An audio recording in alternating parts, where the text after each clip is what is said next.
first 2 seasons of the Tua Tagovailoa era were ugly.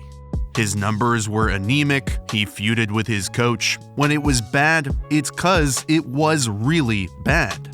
He was actually winning games, but you could tell he was losing his confidence. He had a lot of skill, but we weren't seeing any of it. I declared him done. But when you build around your quarterback and accentuate that skill, Tua has exploded, proved me wrong, and did it by leaning into the last thing you'd ever think would turn his career around, throwing vertical. He went from an 8 and 7.5 yard average depth of target his first 2 seasons, which hovered around the 25th to 35th range, but this year jumped all the way up to 10.1, which was 10th. He threw for a league-high 1,664 passing yards when targeting vertical routes, which was 250 more than anybody else in the league. For a quarterback who's not known for his arm strength, suddenly he couldn't stop throwing vertically and crushing when he did. In the past, we talked about how inept Dolphins coaching staff shoehorned him into throwing deep outside, but now he throws the large majority of these vertical routes over the middle, which is risky and really unheard of. His exceptional processing and anticipation are 2 traits I identified coming out in college, but never saw much of at all thus far in the league. Now, those are the foundations of how Mike McDaniel utilizes him in this offense, and how he's able to attack vertically over the middle.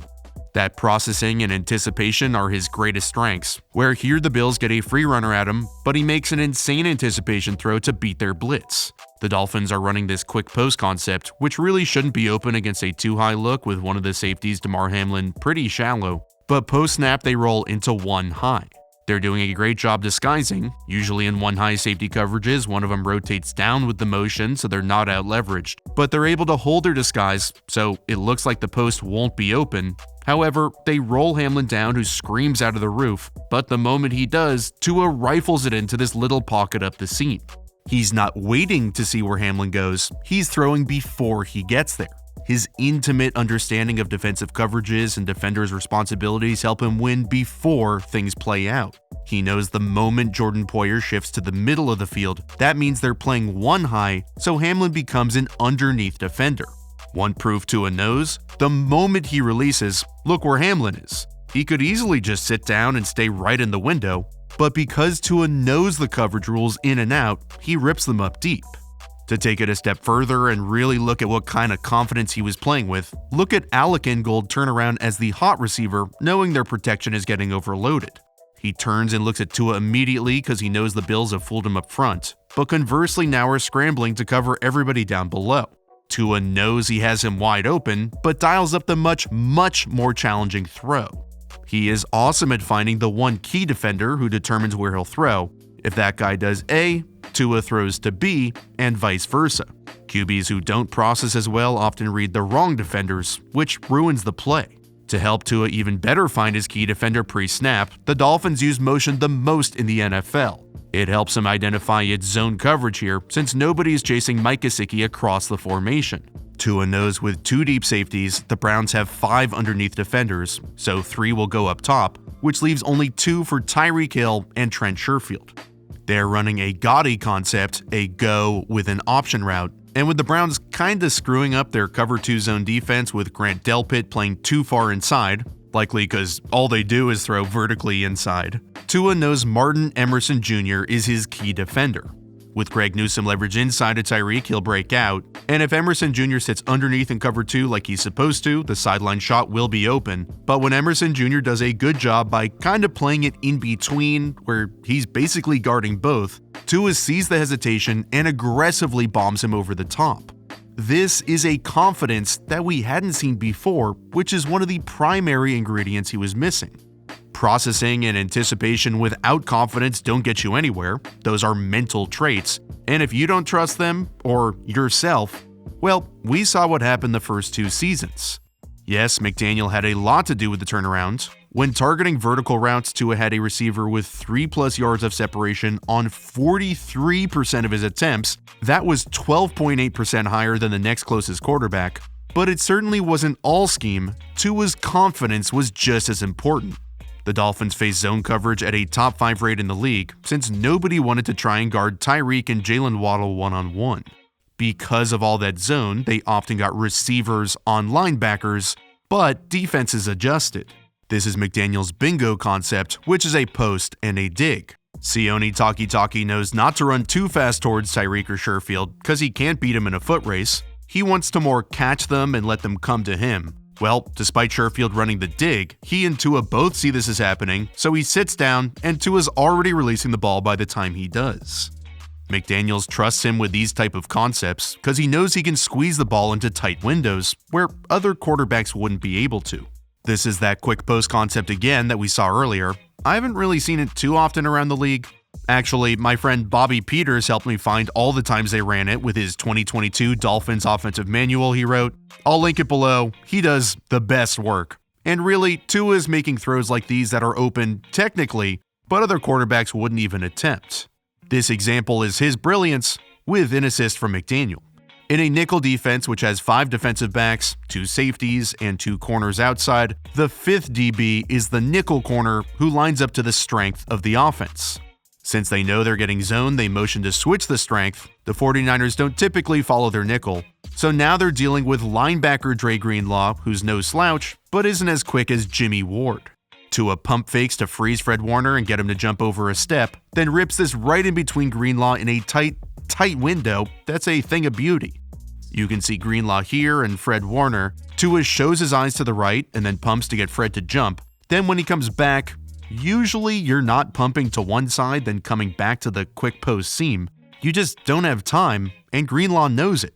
He takes like a half step towards the underneath routes, and Tua whizzes it just by him. The anticipation to throw receivers open is what makes him special, the processing too, and the confidence he displayed throwing vertically was just awesome to watch. On 3rd and 7, the Texans are showing 7 pressure defenders for just 5 blockers, so he's on high alert. He knows the Texans play a ton of cover 2 zone defense, and just by looking at the numbers where they have 2 defenders for 3 receivers, he knows at least one of these on-the-ball guys will have to drop out, which gives him enough in protection and time to operate. He knows defenses that play linebackers close to the ball are at a disadvantage since they have to turn their back to run. So when the second level screams over to guard the 3 receiver side, with a guy in his face, he rips it backdoor and throws it into the open space. This is all well and good. He looked awesome in so many different moments last season, but there are still some worries. Even though this is basically an apology video, we know defense is adjusted. Later in the game with cover 2 zone again, they want to hit that backside dig, but the Will linebacker just shaded back inside towards it, and they were snuffed out. This might seem like nothing, some little throwaway example, but it was a precursor to what happened on Sunday Night Football, Week 14, where the Chargers baffled Tua and McDaniel, held him to 17 points, 10 completions on 28 pass attempts. Yeah, that's 35%, and just 5.2 yards per attempt. Staley identified how often they were throwing vertically over the middle, or over the middle in general, and dared Tua to throw outside breaking routes, where he struggled. Staley realized he was first in EPA passing in between the numbers, but outside the numbers, he was 22nd. The next week, he had a solid game in Buffalo like we saw in that first example, so it's not like everything was toast all of a sudden, but then he got concussed against Green Bay and was done. I'm not trying to cover my tracks and say I wasn't wrong about him, because I was. But we also have to be honest with ourselves, there is definitely some cause for concern. These defensive adjustments are an obvious one, the concussions are a big one. It was awful watching him go down each time he did. Hopefully that's a thing of the past. But looking at the defensive adjustments from a football perspective, Mike McDaniel is too smart to not adjust this upcoming season. Dolphins are insanely talented with Reek and Waddle, but we also have to acknowledge some of Tua's very real limitations that haven't left him. When your game is based on elite anticipation and processing, but subpar arm strength, you have to be perfect every single time, which is really hard in the NFL. Houston actually tricks him here, where usually a cornerback following a receiver tells him it's man coverage, but this time it goes against him. With the Finns again running this quick vertical post with Tyreek, instead of releasing it right as he's coming out of his break, the tricky coverage fools Tua and he lets it go too late. This is a completion for most quarterbacks, at least in terms of their arm strength. There's a decent amount of room up the middle of the field here, but his lack of arm strength turns this into a hospital ball and an incompletion. You'll also see it when he doesn't have his full base under him. When he's off platform, he's not really going to generate that real torque. When he's all arm, he's just not going to get a lot of mustard on the ball. Arm strength is not his thing, and it's not going to get any better. These type of plays will happen here and there. You really see it when he's attacking outside the numbers more, which is why his stats aren't very good out there, and why these vertical routes are on the shorter side rather than bombs to the perimeter. But at the same time, who cares? Not every quarterback is perfect, and Mike McDaniel is elite at scheming an offense catered exactly to his quarterback's strengths, and Tua has some elite ones. He processes coverage pre- and post-snap with ease, and his anticipation of where the voids in the defense are is top-notch. Sprinkle in some confidence, Tyreek and Waddle don't hurt either, and Tua Tagovailoa proved me absolutely wrong.